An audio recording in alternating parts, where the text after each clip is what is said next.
beaucoup de gens nous disent, mais il y a un château à Roche-la-Molière. Et si, c'est vrai, c'est un château XIIe siècle dont on perçoit des choses. C'est quand même époque Aliénor d'Aquitaine, Richard Cœur de Lion, notamment toute cette entrée. Yves Jounet est intarissable sur le château de Roche-la-Molière. Ce rouchon arpente régulièrement le lieu. Ce qu'il aime, décrypter, faire parler la pierre. Et c'est dans son garage qu'il a entrepris il y a 3 mois de construire sa vision du château.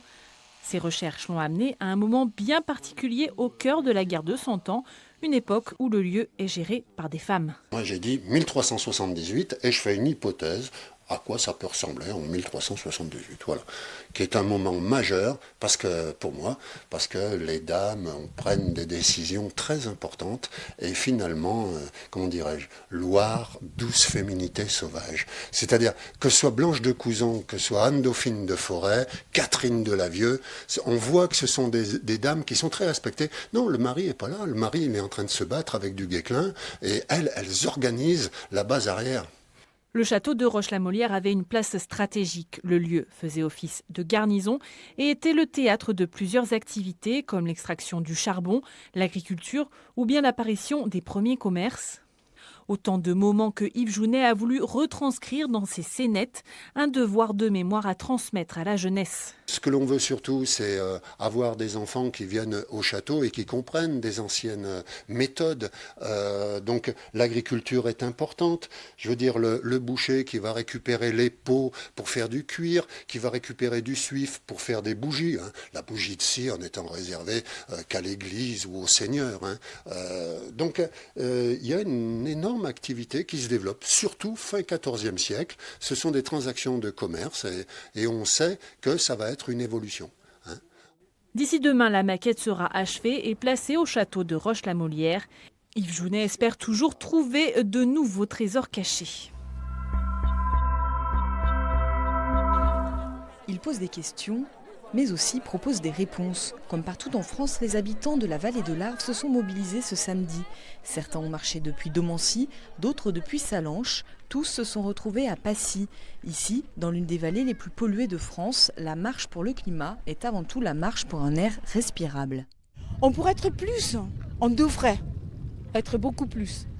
Mais je me dis, pour positiver, c'est comme le verre, à moitié vide et à moitié plein. Je me dis qu'il y a, par exemple, je sais pas, 5-6 ans, on serait un tiers. Mais ce que je constate depuis que j'habite ici, c'est qu'il y a des jeunes qui sont très actifs, qui font des associations, qui créent des AMAP. C'était impensable il y a quelques années. C'était impensable. Je pense qu'il ne faut pas s'arrêter à la démission de Nicolas Hulot, ça c'est un point, mais le changement climatique, on le voit partout, on voit bien qu'il fait plus chaud tous les étés. Il y a quand même des phénomènes climatiques qui sont dévastateurs. Et je pense que c'était l'occasion de manifester ma solidarité avec les gens qui se battent de façon quotidienne.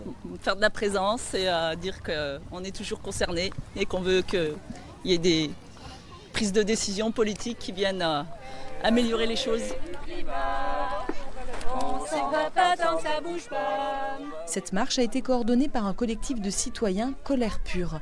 À l'origine des 14 plaintes contre l'État pour carence fautive et des plus de 500 plaintes contre X pour mise en danger d'autrui, le collectif entend aussi mobiliser plus positivement. On trouvait que c'était l'occasion aussi pour un maximum de personnes dans la vallée de montrer qu'ils avaient envie de changer les choses, qu'ils avaient envie de changer d'air, accent grave RE, que nos comportements, on est tous capables de les changer et on est tous capables de se réunir pour en faire une fête en fait, pour que ce soit pris par les gens comme quelque chose de positif. Je pense que maintenant il faut vraiment donner l'envie aux gens d'apporter leur petite goutte dans les rivières pour que ces rivières s'épurent, pour que l'air qui passe dans les nuages s'épure. Après la démission de Nicolas Hulot, qui s'était rendu dans la vallée de l'Arve il y a 1 an, tous se montrent plus qu'attentifs, en alerte.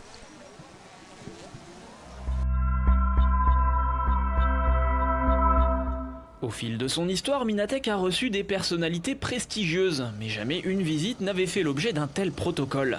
Ce n'est pas tous les jours que l'on reçoit le descendant de la déesse du soleil Amaterasu, le fils de l'empereur du Japon, j'ai nommé le prince Naruhito.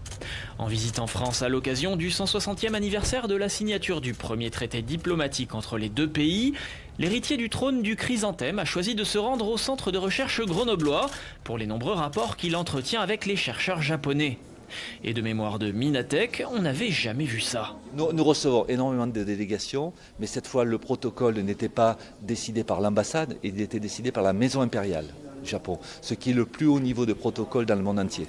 L'occasion pour la presse française de se familiariser avec quelques règles de bienséance. Interdiction de filmer le prince de dos, interdiction de le dépasser, de mettre un micro devant son visage et a fortiori de lui poser des questions. Une fois tous les journalistes placés bien sagement derrière une ligne, son Altesse impériale visite le showroom.